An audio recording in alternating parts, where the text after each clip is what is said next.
Hi, everyone. Welcome to Merch Money. Today, we are so excited to have Dave Cadoff with us and, of course, Christina. And we're going to be talking all about trademarks and filing letters of protest and all that stuff. Oh, is that what we're talking about? Oh my I know, God, the right? world's See most how boring funny he topic. is? Oh my gosh. I was just talking right before we went on live. I was talking to Dave and I'm like, I don't know how you do videos on letters of protest and make it World's so most boring topic. entertaining. I think they are such great videos. Thanks. Well, I'll see if I can maintain my streak during the live here and maybe make some of you guys laugh. Because really, it's like, come on, really? It's like when you're old and crotchety like me, protesting comes naturally. But for you young people, you've got to learn how to spray people off your lawn and all. You haven't even gotten there yet. So now you can start by doing letters of protest, and boy, do we need some. And Yes. you can win And prizes. Everybody, it's oh like, my gosh, I cannot believe how the timing of this worked out. It was so crazy.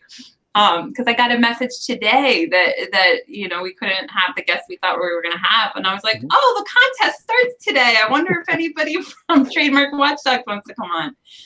Dave volunteered, so thank you happy to so do much. it.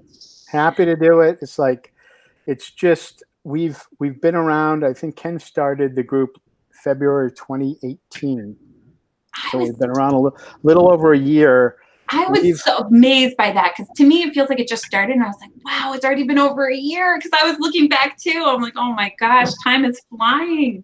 Yeah, and this is like the last 6 months of letters of protest. So for me, so there's a lot to do. There's a ton of them to do because more and more stupid people want to do more and more stupid things, and we want to stop them. It's like it's not everything, but Well, yeah. Well, let's back up because I think a lot of people think they're doing the smart thing because, like, you think like, oh, filing a trademark, that's like taking your business to the next level. Like, I think people think that they're doing the right thing sometimes, but that's one thing we want to talk about. It's like, well, what does frivolous trademark mean? Like, what makes a trademark frivolous, and what makes a trademark legitimate?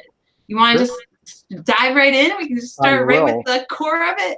I will. It's like what pissed Ken and I and other people off so that we had to go fill out letters of protest.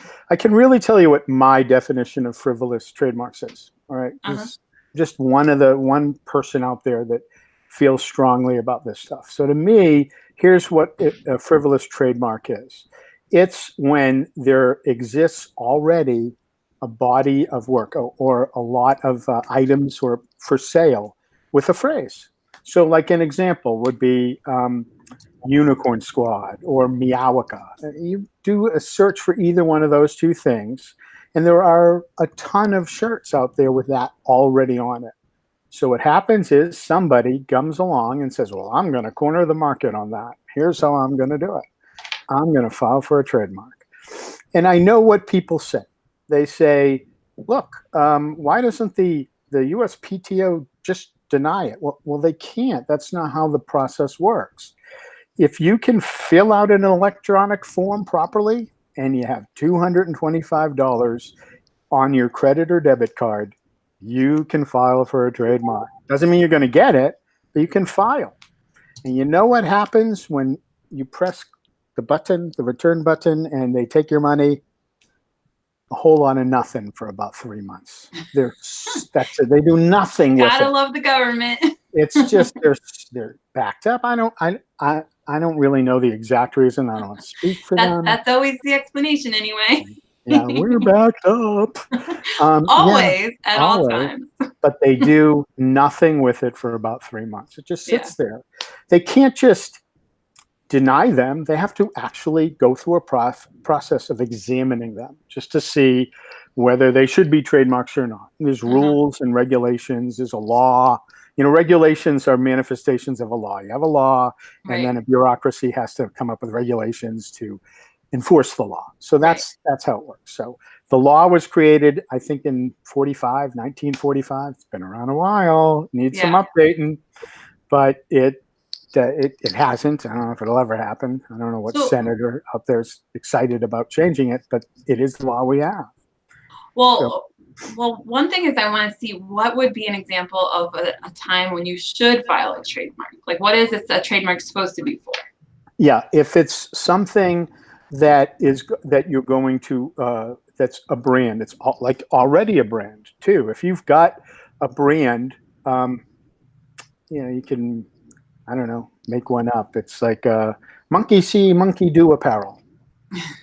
You've heard of monkey see, monkey do, but how many people have the word apparel or clothing after it? And they've got a logo, and they actually have gone through the trouble of building a brand. Okay. That's when you want to trademark it. That's the best time to trademark it because it'll sail through. Okay. If you've already and it's not just putting monkey see, monkey do on the front of your shirt. It's your branding elements. It's everything that when people see, monkey do, they say, "Oh, I know where that comes from." That is a source indicator. So that's what the USPTO is supposed to be examining for. Is this trademark a source indicator? Does the general public understand that this brand or this logo or whatever is from a certain company? So source indicator. So that's a word to learn. Okay, so that's something like where the brand is coming from. Something like, oh, that looks like a Nike shoe. It's like a source indicator. Okay. Exactly. There's in our group there's something called Cadoff's law. Cadoff's law is the laws and everything. The more you talk about trademarks, eventually somebody's going to bring up Nike. Yeah. It's because that's how you know how valuable a brand is. Right. And you're going to say Apple, you're going to say Amazon, you're going to say Nike because they're big brands. We're talking about clothes, so that's why I picked Nike over like Amazon or Apple or whatever. But Nike's got to be one of the biggest clothing brands. I don't know what else is bigger. And when did they come into existence as a company? Do you know, roughly?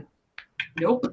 I think it's the 70s. I think I was going to say my whole life. I was born in the 80s, so I don't know. It is your whole life, not my whole life, because I'm old. Get off my lawn. But you've grown up with it. You know what it is. Do you know when they trademarked the phrase "just do it" for clothing? A long time after that. Yeah, 90s? I think it was 2014, 2013, something like that. Oh my God. Oh, wow. I was in the 90s too. And in the meantime, between when they started and when they made shoes, and then they eventually went into clothing, that was a long time. And they spent billions of dollars in advertising. Right. With their name in that phrase to build up that recognition that I see what you mean. So they filed for a trademark well after, like they probably were saying it in the 90s. Yeah.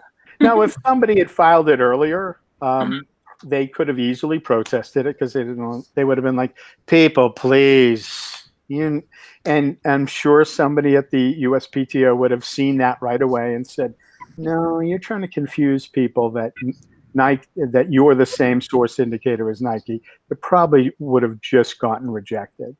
But ultimately, they didn't feel the need to trademark it until some point in time when they just felt comfortable that they're known as a source indicator, not just for shoes, but for clothing. And that's when they did it. Well, this is really exciting. I love how passionate you are about this subject and how knowledgeable. It shows you how boring I am in real life. No, it's what it is. Come on, can you talk about anything besides trademarks? No. I could. So one question I have is, how did you get going down this trail? What made you decide to start this, revolution, so to speak? Wow. Well, that's neat. I'll tell you, it was first Ken started the group. Ken Reel started the group. And I asked to join like the second day after it started because, bandwagons. Hey, man, got to get on the bandwagon. And look what I got. You recognize this? Oh, I was going to say, it's like a Hunger Games pin, but it looks like a big fist. I'm the hand of the Ken. That's what it is. Sorry, I'm punny that way. Ken made me the hand of the Ken.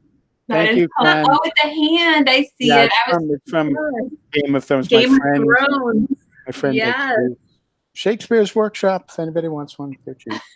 I'm not an affiliate. I'm just an idiot that hangs around the house.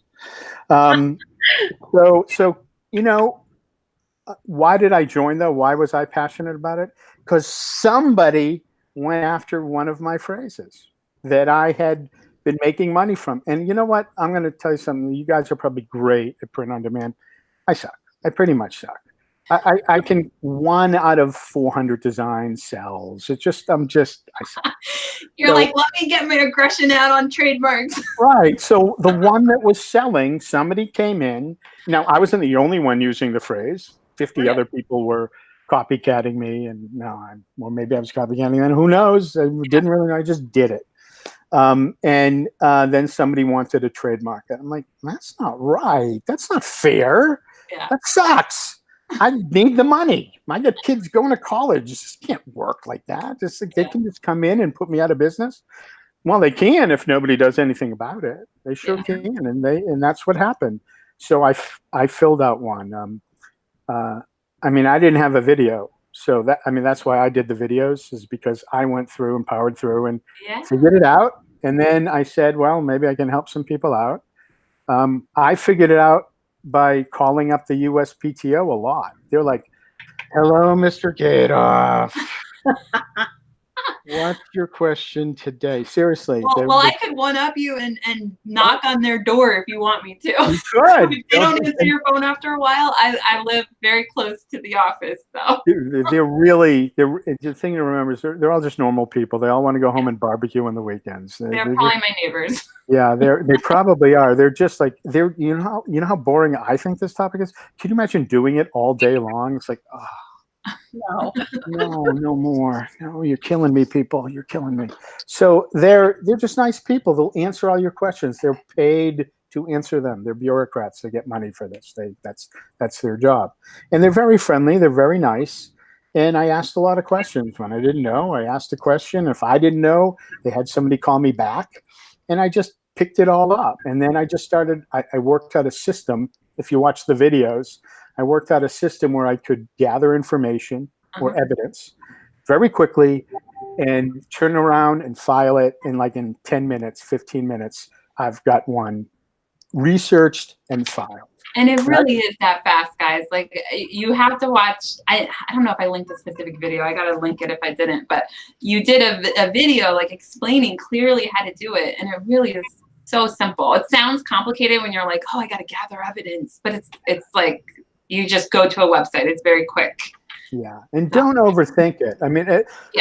Let me just kind of walk through the process of what it looks like to the USPTO. Okay, somebody has filed for a trademark.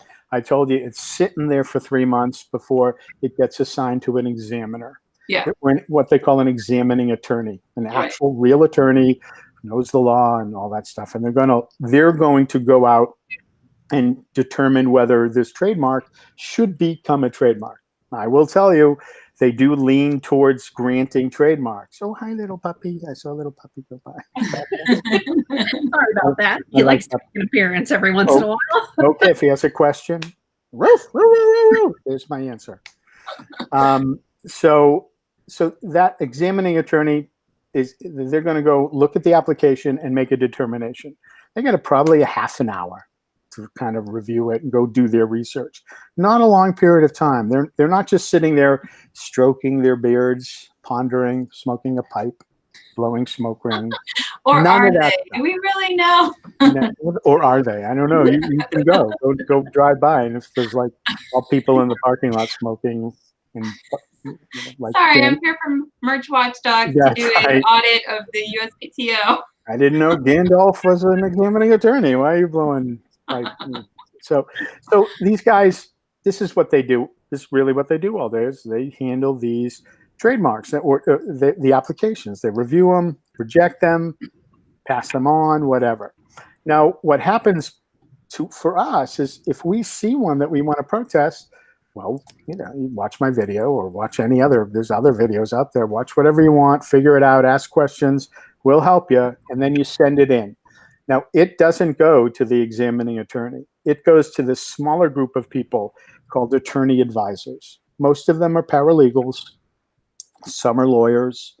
But what they do is they look at your letter of protest and they look at your evidence and they look at the legal basis that you fill out to see whether your evidence supports that legal basis. That's it. So if you in general, what we do is we say use the widespread use argument. Basically, heck, folks, it's all over the internet. You can buy this anywhere. Widespread use. We just say it in legalese so that humans really can't understand it, just lawyers. And then we give them evidence that supports that. We say, well, here's 4 different sites or 5 or 20 that have these different shirts on sale that have what would be an ornamental use. Ornamental, like an ornament, it's just right on the front. It's not really a brand indicator or a source indicator. It's just the funny on the shirt. That's it. So that examining attorney is going to, the attorney advisor is going to see, did we produce enough evidence to match that widespread use argument? If the answer is yes, they're going to take the evidence that fits, because they don't always take every bit of evidence. Like if you do Zazzle, they'll throw that out because they don't like Zazzle as a source indicator. Certain things they like, certain things they don't like. But in general, the ones that pass, they will forward that on to the examining attorney. Now, that examining attorney doesn't see the letter of protest. They have no idea whether it was me or you guys or who did it. All they see is the evidence and the legal basis that was used. So they get passed on in the folder. It's a literal folder, It's paper. They still do paper. I know, it's so crazy. It's really a folder. It's still electronic, and it's a folder. So, like, all right, folks, 1945, I get it. Rules were different back then. It's so bad. So it goes on anyway. It goes on both the folder and the paper and the electronic. It goes on to the attorney advisor, and what he sees when he's examining the application is he'll say, "Oh, look, somebody had more time on their hands than I do. And they filled out this letter of protest," and they'll say, they'll actually go out and check. Like that's why you have to put the URL of where you got the stuff from, because they'll go back and check. They'll go, well, let's see if that site still has that stuff, and they'll do their check, and they'll go and they'll say, you know what? The letter of protest was either denied or accepted by the attorney advisor. They're the ones who pass on the evidence, but when the examining attorney gets the evidence, they get to take it into account and decide, that evidence really, thank you for doing my job for me. I'm going to have my coffee break now. And they take that, they use it when they're making their decision. I know I'm making light of them. I've talked to a lot of them. They really are hardworking people. They've got stacks of paper, remember, paper on their desk. And there you got a boss. Yep. Just like, we don't have. They've got an hour drive each way to work. It's like ridiculous with traffic around here. And no matter where they live, it's going to take an hour. And their boss is hounding them. You got to do 15 of these a day or whatever. Yeah. They're going to make their numbers just like the rest of us. Yep. So they will accept it or reject it. And then if they accept it, then they usually do an action. Sometimes it's a final action. Most times it's a non-final action, which means the applicant has like 6 months to overcome it. But a lot of times they write these letters of these actions that basically say, well, you can try to overcome it, but I'm not going to give you any way to do that. It's basically, you can't do this, you can't do that, you can't do these 5 other things. Yeah. But if you can come up with something that I haven't thought of, hit me up. And they hire a lawyer, they do other things. A lot of people just abandon it at that point. Yeah, because especially with T-shirts, it's probably people that are just like, oh, I have this great idea, let me trademark this phrase. Well, they're cackling with glee, I'm gonna corner the market. Unicorn squad. I will own every unicorn squad too, and nobody will make any money. But it's like, come on, people. So, they're just entrepreneurial. They're not trying to. Yeah. So some people, I'm sure, are innocent. No, why didn't I just try to corner the market? They want to corner the market. You can try. We're just going to make it a little harder for them. Yeah, we're not going to let you. Yeah. So that's it. So, there's other things that can happen if they accept, if they deny. A lot of times the examining attorney will say, nope, don't. I read the letter of protest or review the evidence, not into it. Just not going to, doesn't work for me. I'm going to let it pass through. Well, you can file another letter of protest. I had decaf coffee this morning instead of regular coffee. Unacceptable evidence. Unacceptable. Yeah. Terminate. So, I don't know, you got to be a Doctor Who fan, I guess. Exterminate. There we go. That's for the Doctor Who people out there. So what do you do then when an examining attorney doesn't accept your evidence? Well, you get somebody else to file. I was just going to say, I'm like, give it to Dave. Yeah. And then this happens more times than I'd like to see. What happens is an attorney will accept your letter of protest, and then the applicant's attorney turns around and calls them up on the phone and says, hey, can I send you a case of beer? Or something like that. I don't know that they really bribe people, but maybe, I don't know, I'm not there. You're there. You can go knock on the door. I don't know if they'll answer, but like, then, why does this lady keep circling the USPTO? I don't know. So then the examining attorney might turn around and say, you know what? That attorney made a good point. I'm going to turn around and let it go through. Well, what do you do then? Do you file another letter of protest?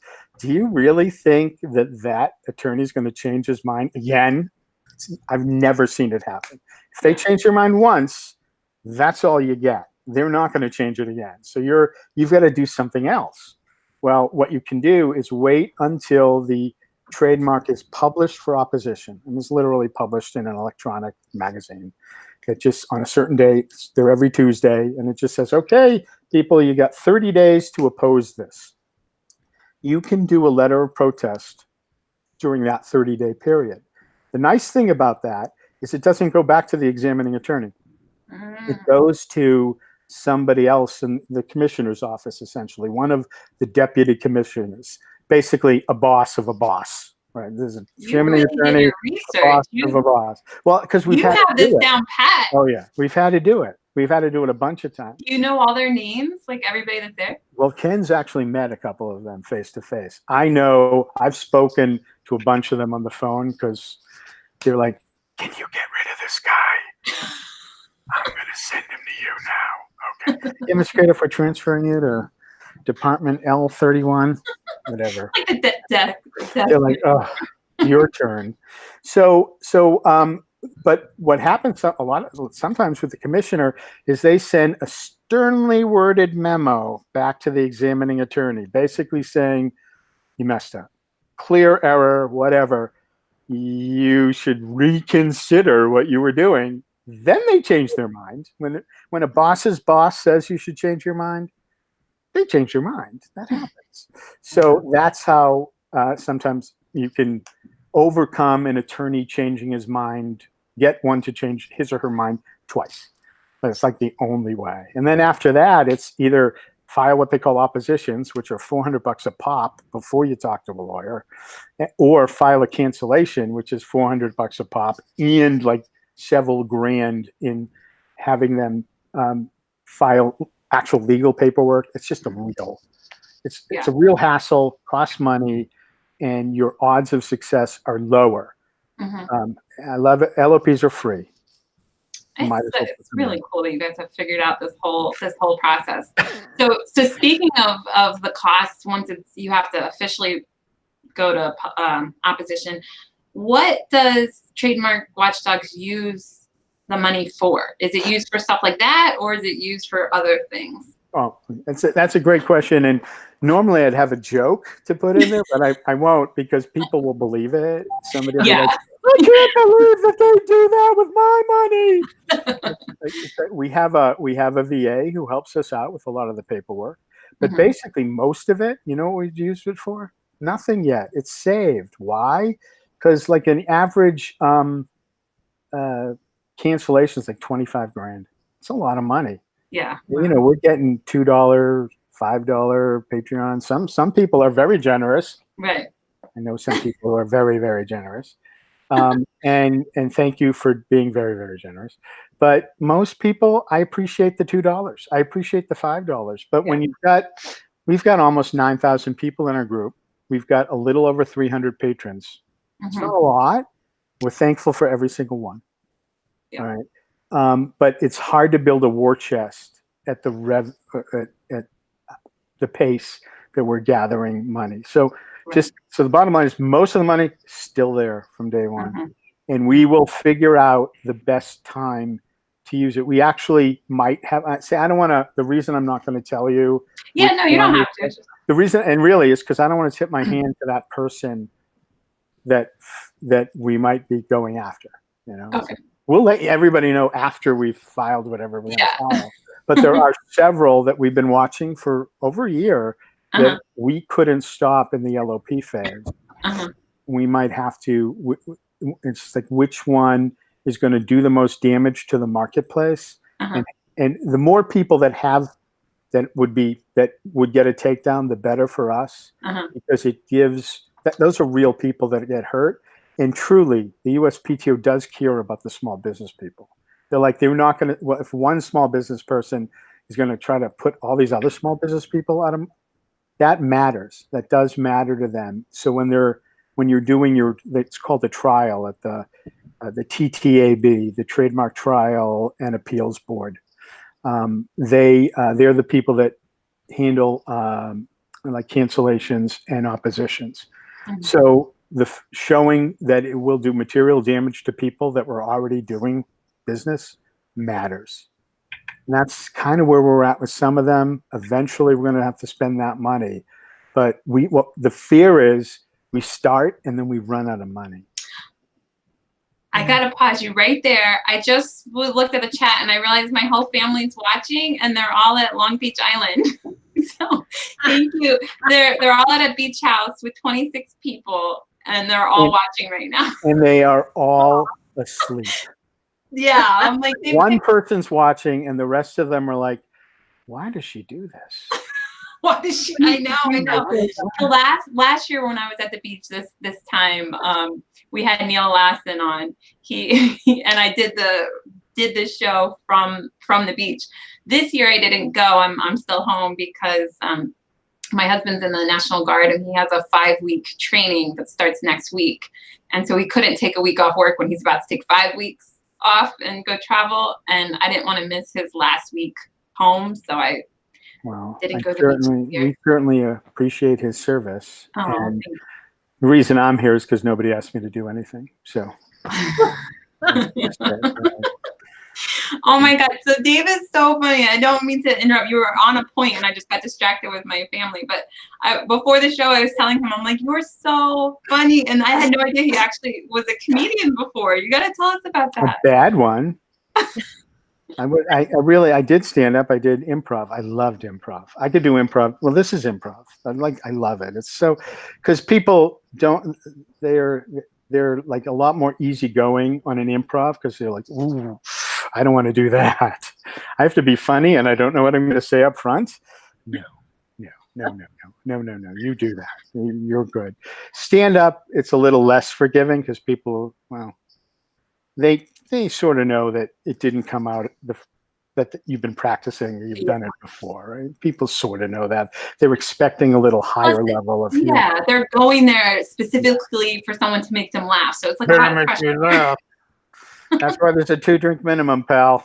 So you'll help us out here. Have one more drink. That's it. But improv really is. You just get a framework for being something they want you to do, and you have to make people laugh. And it's just like, it really is like walking a tightrope without a net. It's so thrilling when people are really rolling. You're like, wow, I wish I got paid for this. But boy, it does feel good. You're making somebody laugh on purpose when you know you're gonna say something you're gonna laugh. Is there anything? There's nothing better than that. That's why I had kids, so that I could just practice all the time and make them laugh. I wonder if there's other people that have that reason. I don't know. I think that's my number one. Like, yeah, they'll have to laugh. Now they don't. They're both, one just graduated high school. One is going to be a senior. Now it's like, You know, No. Dad, that was funny when we were 6. Got to get new material. Like, no, I don't. We've heard that joke before. Yeah, I need. Well, everybody in the chat saying you're hilarious, and somebody else said they went to improv also. Oh, awesome! Which one? I did comedy sports. It was called. They had a referee. You get flagged for a groaner. It was so much. If you've got a comedy sports in your area, go. It's a lot of fun. Cool. Yeah. I don't know if I do. I haven't heard of that one. I know. It's like they're obscure because performers, and about half of them end up crying after every show because they were so bad. I'm never doing that again. They were so mean. Like, yeah, you stunk. That's why they were mean. Okay. All right. So I oh, there's a puppy again. Get back on topic. Do we have to get back on topic? We don't have to. No. Were you about to say something about the topic though, or was it another improv story? Are there any questions? Questions? Yeah, Steve actually just posted one. He said, Stephen Moore, he said, is there a way to create a bot automated process to scrape new filings, autofill an LOP, open tabs, and autofill a TM phrase to pull up evidence? I bet there is. There's somebody out there smarter. It's like, no, how are you going to make money from that again? This is all a free process. It's hard enough getting people to do it manually, and it doesn't take that much time. And that's really what I've been stressing over and over when I do these, is that the first one takes the absolute longest. The second one is a breeze. The third one's a breeze. Ian, you don't even have to overthink it. It's like if you give evidence that they don't like, they just won't pass it on. Don't relax. It's still at least trying. It's making an effort, and it makes a big difference. And I love that you guys are doing this contest, because I think that really will help people get more involved. So I think we can transition into talking about the contest, because I think that was genius. Yeah, and I love how all the groups added more prizes. It's like up to 40 or so, right? Right. Well, I'm going to win it, so everybody. I was just going to say, I'm like, do we have a chance to win, or we're probably not allowed? I'm not. The hand of the Ken does not enter. Yeah, no, it was just something that the whole bunch of mods and admins we've been talking about it for a while, and just getting it launched, because we're all volunteers. I mean, I'm not doing this for the money and the perks, because there aren't any. There are everything. But there's, it's just because I believe. I just don't think that this should go on. It's a bad practice for business. So if I can contribute, I'm going to contribute. But for the folks that haven't tried, we couldn't seem to get people to believe one of my videos, because they're like, he's an idiot. So I'm not going to believe anything he's going to tell me. No. So now people, you mean I can get a gift card? Oh yeah, I'll do that. See, I think it'll help. And I do too. And really, we got gurued all over the place. We have so many great prizes that we'll give away during the course of the contest, because everybody stepped up. It was just awesome how many people stepped up to help us, and that is really so appreciated. I mean, not just getting on webcasts or like this, it's just, that's all great too, and getting prizes for people saying, well, it's out of your wheelhouse, but you'll help them do other things. People are really responding to it. I think we're 20% of the way to our goal in the first day. That is so exciting, isn't it? It was like, we're going to have in the comments, post if you filed one today, because today is the first day of the contest. So say yes if you have filed one today. Maybe Christina, maybe we could do like a lot a day or something, where we're like, everybody in Rich Money is filing them. I think that's a great idea. Yeah. Maybe we can do a competition with Joe Clay if he's participating. Oh yeah, we always do the upload competitions for the day. This time it'll be like an LOP competition. Yeah. So, all right, awesome. Let me see. I think there was another question that came in. Will you explain non-final action email sent status? Sure, that's easy. Generally, a non-final action means that they haven't completely rejected the application. They send the reasons that they're going to reject the application, though, to the applicant, and they give them 6 months to correct any of those errors. As I was saying earlier, sometimes people get one of those non-final actions, and it's virtually impossible to overcome what the mistakes that the examining attorney found. But sometimes you see stuff like bad specimen, non-final action, bad specimen. Well, that's really easy for them to overcome. They just have to get a better specimen, a better shirt with a tag or something that shows that whatever they were selling was in use in commerce. So those are easy to overcome if you're an applicant. Sometimes they've, you see this a lot where they'll go, well, I'm a class 025, which is apparel, and they'll list a ton of things, including things that aren't part of class 025, thinking that I'm just going to sneak that in. Well, the government wants $225 per class. So if you only put in, let's just say you did apparel and then you did cell phone accessory, pop socket, right? Cell phone accessory. They go, no, that's an error. You need to pay us $225 to be in class 009, or which is where pop sockets and cell phone stuff falls, or take that out. But you get 6 months to fix it. So there's things like that happen. So non-final action can be serious to virtually like easy to overcome. They're all different, but that's what it is. A 6-month period for the applicant to fix their application if they can. Okay. Thank you for explaining all that. I would not have been able to do that. No. And a follow-up question to that same thing, they said, okay, so should we still file if something's in that status? If something's in a non-final action, you probably don't have to file. And the reason is it's already in it. But you could ask in the group. And the reason I say that is because one of the moderators, one of the admins can go look at that non-final action and see that it's something that is impossible to overcome or really hard. Then you probably don't need to do it. But if it was like a specimen issue, yeah, probably file it anyway, because specimen issues are easy to overcome. We're in the print on demand business. They can print a new specimen and get it in hand in a couple of days. And then the examining attorney is going to say, oh, it looks good to me. Let's move it forward now.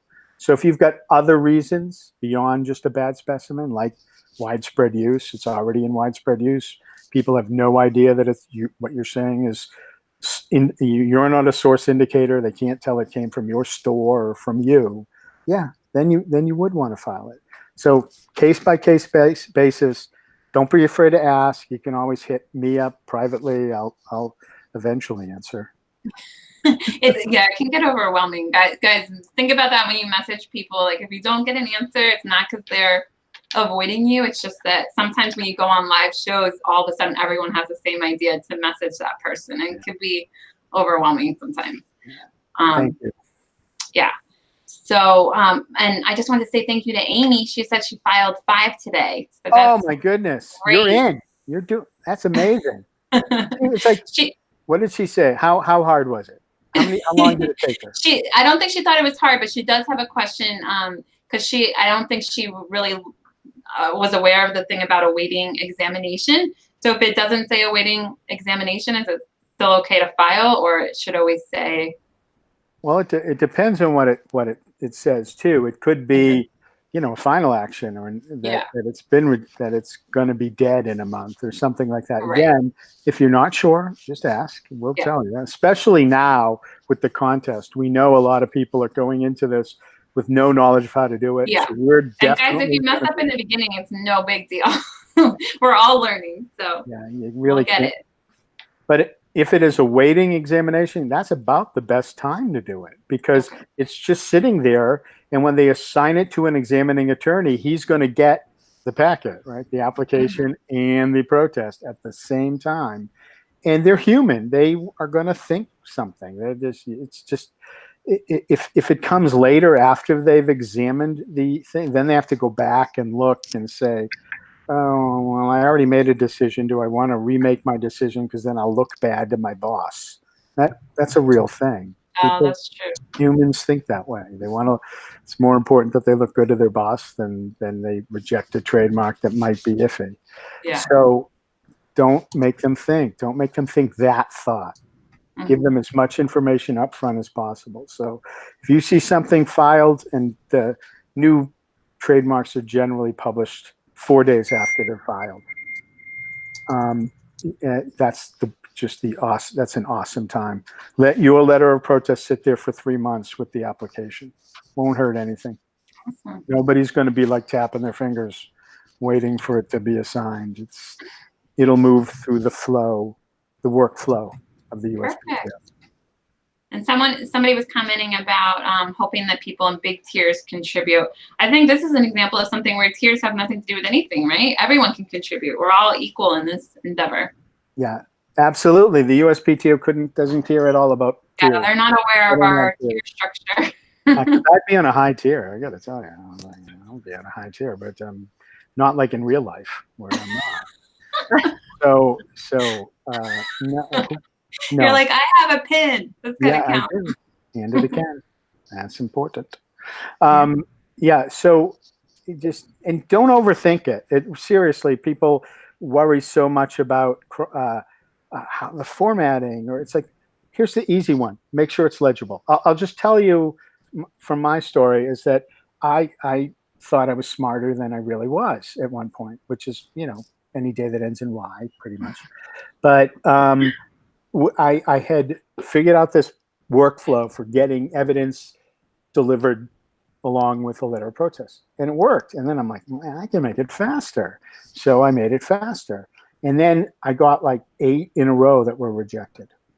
Just 8 in a row that were denied. Like, wait a minute, I'm doing the same thing. What's going on?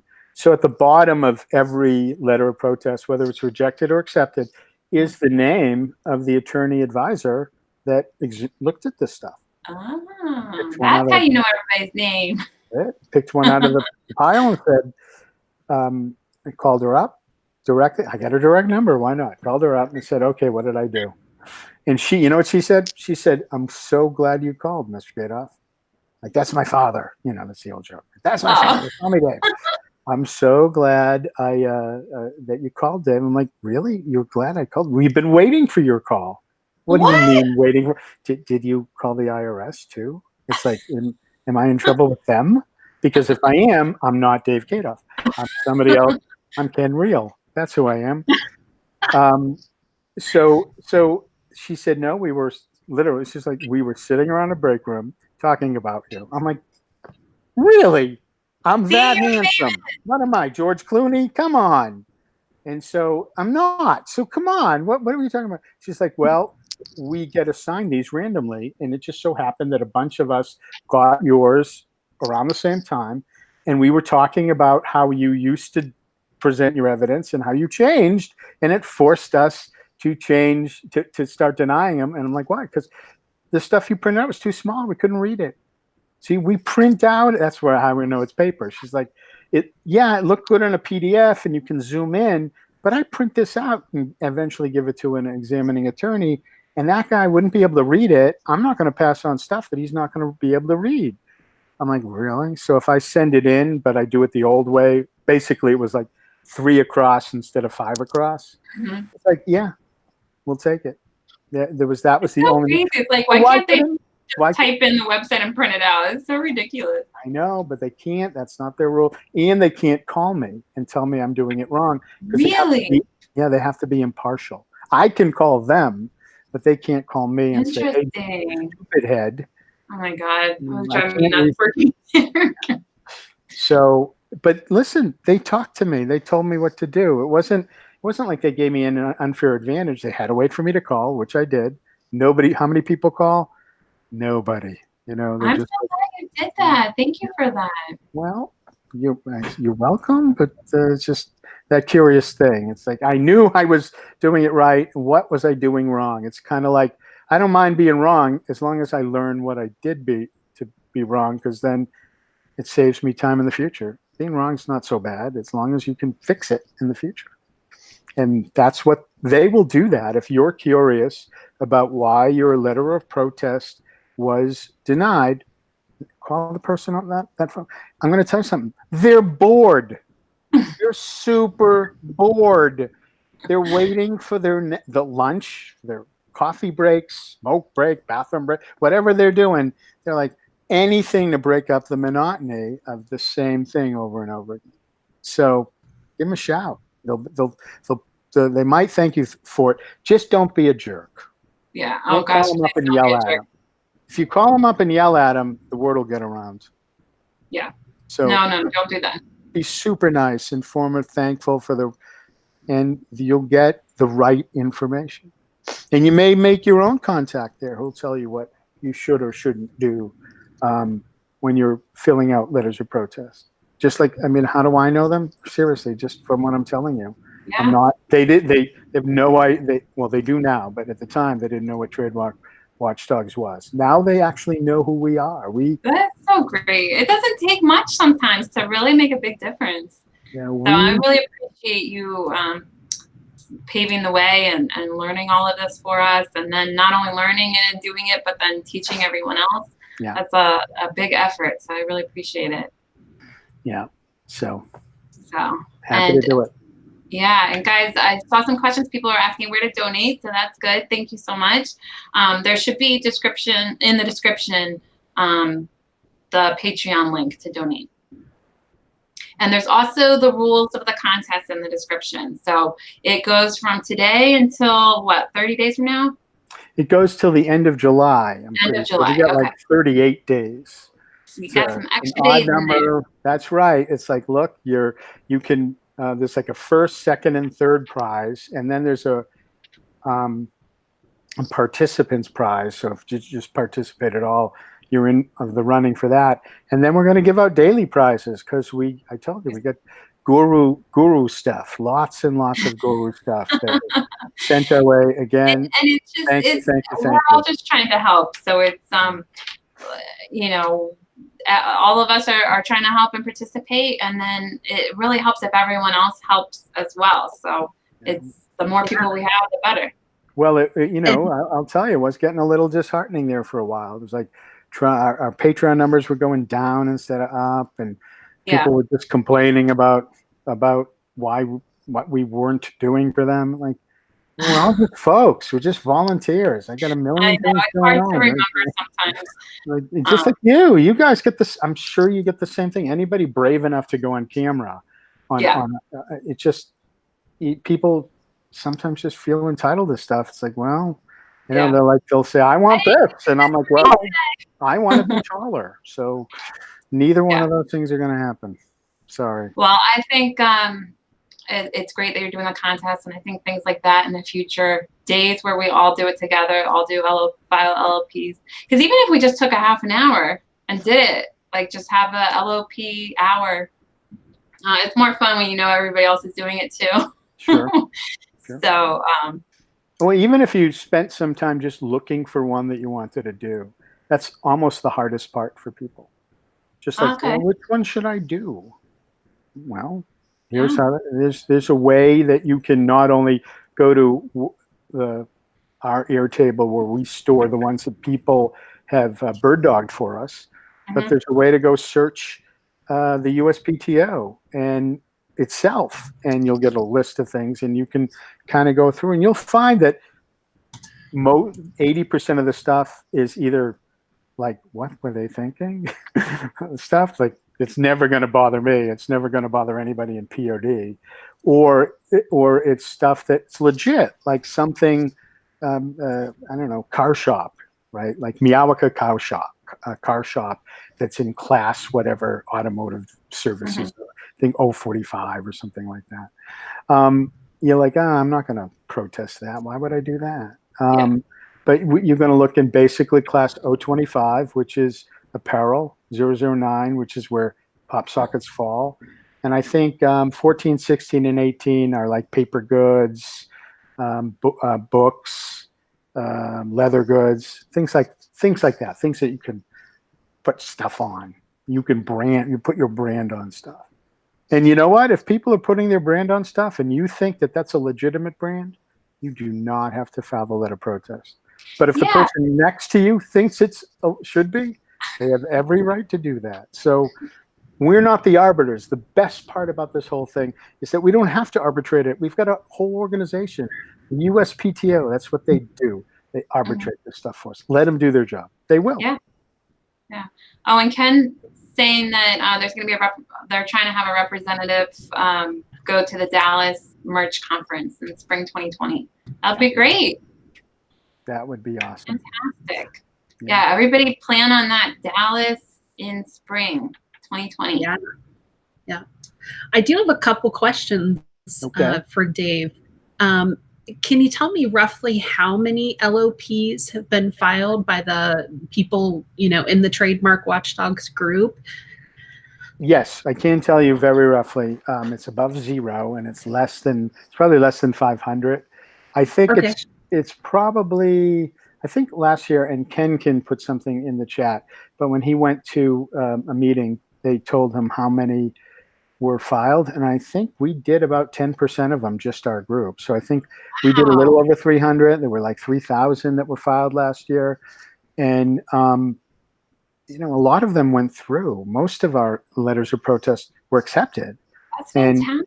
And they stopped things that people were going to use as a hammer and try to corner the market. So we had as a group, just this group by itself had an outsized impact on the USPTO. It's why they know who we are. It's why they knew who Ken was when he showed up. And Ken is saying there was 300 filed from our group. I feel like that should be that number we should try to do like in a couple days or something. We should try to see if we can just do that all in one day. Maybe we should take a day this week and see if we can do more than 300 in one day. That'd be awesome. Yeah. I'm rooting you on, and I will be around. Because it really only takes questions. I watched the video. It was like a 30-minute video, and most of it was just slowly explaining where to go. So actually doing it probably takes 5 or 10 minutes. And if we got 100 people to participate, it's 3 each. Yeah, that wouldn't be tough at all. We So got 8,000 plus in the group. So if we get 100. Yeah, and we get about a 6-month backwards window of applications to look at, because it takes about 6 months for them to like accept it or reject it and put it through like opposition, and then it sits there for a little while longer while they're getting ready to grant the trademark. So so like from today back 6 months. That's about the time you could find something that's still protestable. It's not, right? You could go back 8 months, but it's probably out of opposition by then if it was going through, or it had already been denied. So basically, if you look from today back 3 months, you're going to see the majority of them haven't even been examined. Let's go get them. Let's get them. And we don't have to sit in the Class 025, which is just apparel. You can do the paper goods thing, that class. You can do the leather goods, which are like handbags and things like that. You could, like I said, 14, 16, and 18. I'm not sure exactly what they all are, but I know they're all something that is in the print-on-demand business. You could do, anything you can.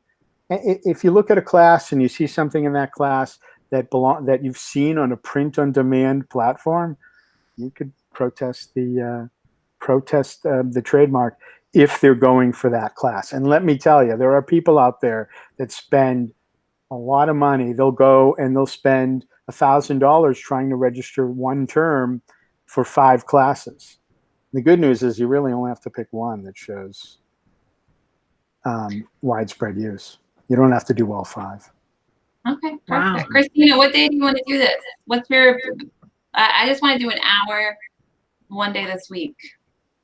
I'm good either Tuesday, Wednesday, or Thursday. So perfect. Let's do Wednesday, right in the middle of the week. It'll give us a day to talk about it tomorrow. Yep, and we'll Wednesday, see. Maybe for anybody who has real jobs.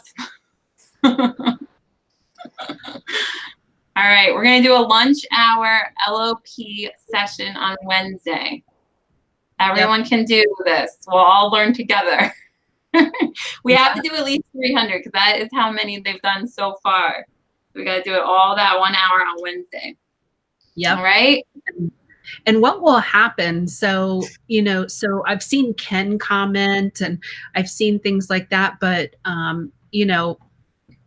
by having this massive action, all at the same time, what are we hoping that will, I guess, bring up with the USPTO? We want to break the wheel.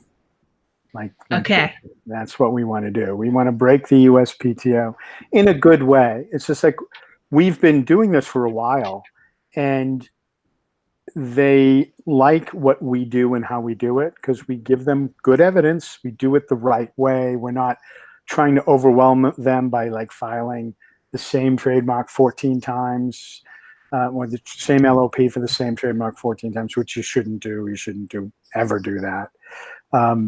But what we want them to see is that what we did was only the beginning, and we can turn on the hose and let them understand that there's a lot of this out there that needs to be taken care of. And then they're the ones, that go out and suggest regulations. Congress doesn't give them to them. They give them to Congress, who approves them. So what we're trying to do is get them to understand how bad this is for just business in general. It really does hurt, particularly small businesses. Yes, there are some super big bullies, like Under Armour is a huge trademark bully. But most of them are just people like us who are just trying to get along and want to make dumb T-shirts with dumb stuff on it and sell it to people and make $5 a T-shirt. It's fun, right? But we don't want to be put out of business 6 months later because somebody else came in after us and decided they wanted to corner the market. So there's just structural things that have changed in the marketplace since 1945. Pretty sure we can name at least 2 things that have changed since 1945, right? And it's really, they got to upgrade. They've got to and they do. They actually have responded to what we've done by changing how long some things will take. They've said, well, now it's going to take longer. Well, that's not what we were going for. We would have opened something better, but we'll take that. At least we know that they're watching. And we don't want to hurt them in any way. We just want them to be responsive to this. And imagine with all these coming through, they're going to have to go through and change the hours for people. They need more people because there's a certain amount of time they have. They go to Congress and they say, basically, it only takes 12 months to get from application to issue a trademark. Only? Thank you. Only. Well, let's make it 16 months. And then we'll see how Congress likes that. And what do they say to you then? So we're just trying to give them notice that real business people have a problem with what's going on. And it calls attention to it. And it gives the commissioners actually evidence that they can say, hey, folks, look, this isn't us saying this. These are your voters. Your voters are saying this. Boy, that matters. That's the thing that matters a lot. So actually, just another pitch out there. If any of you have a senator or a representative on the Judiciary Committee, and they're ever in your area, and you can go to one of their open houses, go and bring this issue up. Because writing a letter is not going to help. A petition isn't really going to help. But you know what? Asking a question in front of 200 other voters, that's going to help. So you can do that. And they're there. You voted them in. They will listen. They might not do anything, but at least you brought it up to them. And some legislative affairs assistant is going to write this down, and they're going to follow up. So it gets on their plate somehow. And the more people that do it, imagine if everybody on the Senate Judiciary Committee said, last time I was at one of my open houses, somebody asked about trademarks of all things. And then somebody else says, are you kidding? I got the same question. Are you kidding? I got the same question. I have this lady that circles the USPTO every day. That's it. Wait for me to walk in. Somebody's stalking the USPTO. They're terrified. Just terrified. Yeah. So, just talk talk to. The best thing is in person. The second best thing is over the phone. But the difference between phone and in person is like right.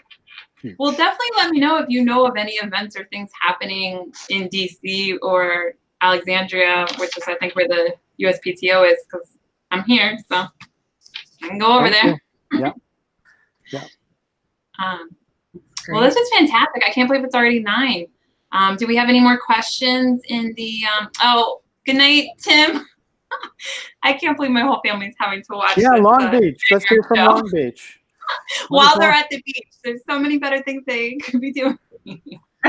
Like they could be filing letters of protest right now. Yeah, what are they doing? 26 people I should have had it put to work. Yeah, exactly. What are you guys doing on the couch? Get working. As long as they're not uploading my bonfire designs, it's like, yeah, stay out of my niches. Okay. Gosh. Well, this is exciting. I mean, imagine, there's 9,000 people in the Trademark WatchDawgs. We've got, 8,000 people in our group. Can you imagine if every single person just filed one LOP in the next, 38 days? Yeah. I mean, that would get I don't know, it would get noticed and really could make a change to this whole industry. Yeah. My goal for Wednesday is to have 100 people file 3 each during our hour lunch LOP upload extravaganza. That's powerful. Yes. That would do it. So, that would be like, even then, there's a computer report, I'm sure, every day at how many are filed. And to go from however many are filed, 10 a day to 300 in a day. For everyone is a different trademark. It's not 300 for one trademark. It's 300 different ones. Exactly. That would be, somebody would run down a hall to talk to somebody about that. Somebody would barge into a deputy commissioner's office and say, hot off the press, look at this. Oh my gosh. It would be exciting. Huge. And we got to do it on Wednesday, not like a Friday. Everybody that I know in the government is like working from home on Fridays. And we got to do it before July 4th too, right? Because summer vacation time starts. Yeah, and it's summer vacation. So we file any, it's probably going to push it to 16-month wait time. That's it. So that's exciting. All right, so 300 on Wednesday, guys. Yep. And as many as possible. I mean, this contest is a great incentive for people to do as many. So join us Wednesday. We're going to show you how easy it is. And then, get your butt in gear and win some prizes. So yes. Yeah. We're going to file that. Win a prize probably. Yeah. But also Christina even donated 2 really big prizes. So that was awesome. Guys, again, this is like, thank you for doing that. Thank you for giving me the time to pontificate about a boring subject for an hour. And then I'll be like the least important person in my house again after this is over. I'll be like, oh, him again. Okay. Well, did you at least bring the hammer with you? Do you have your hammer? I don't know where without it. Yay! I'm so glad you got it. My hammer. Are you kidding me? It's like my hammer. That's it. It goes everywhere. You never know. You never know when you have to smash a trademark. Well, we'll be smashing 300 of them on Wednesday. Let's go. Lunch. Going to have to print out a bunch of stickers then and send them off to people. I get these little trademark hammer stickers. Really? Oh my God, I love that. I mean, oh my gosh, we have to get everyone to get a LOP. If you're in Merch Money, you have to own one of those stickers. Yeah. Let's see if I can find one. I've been giving them out like candy because we have that. I don't know what to do, but I'll figure it out.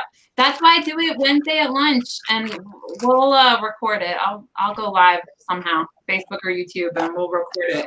How to do it? Oh, there you go. Oh my gosh! Nice. Yeah. People, I will. This is like the best prize. I mean, who needs an iPad with an Apple Pencil? You need an iPad with an Apple Pencil and a hammer. That's the You need Exactly. hammer badge of honor. That's it. You need to Watching, listening later on the podcast, he's showing amazing hammer stickers that you definitely want. Well, we can print some up and we can get them to you. So just we'll see how many people file a trademark, and we'll see if it'll bankrupt me. Yeah, so Wednesday's the day, guys, and even if you can't do it at lunch, it's fine anytime this week, but we're all going to do it noon Eastern Standard Time on Wednesday. We're going to have a LOP lunch party. All right? Awesome. Good luck, everybody. All right, thank you so much. Go for it, man. Go for it, everybody. All next week. All right. All right, bye. Thanks again. Bye.